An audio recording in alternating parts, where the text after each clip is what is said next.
Morning guys, so andito tayo sa Wire 8. See? Ang aga natin dito.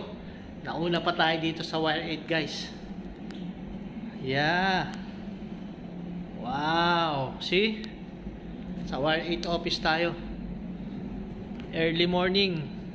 So hindi pa bukas actually, pero umakyat kaagad tayo dito. Yan oh. Wire 8 office. Grabe.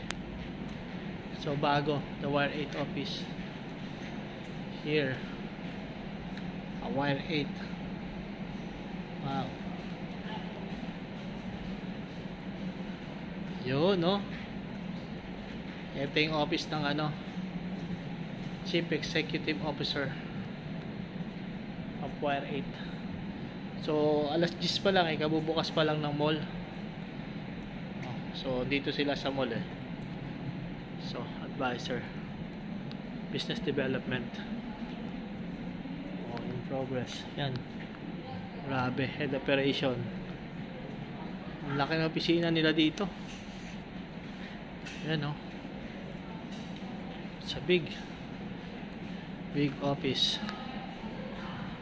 Alright. So, mamaya kausapin natin yung mga in charge. Okay. So see you guys. Grabe to. So at least nakita natin yung kanilang office sa Wire 8. Yan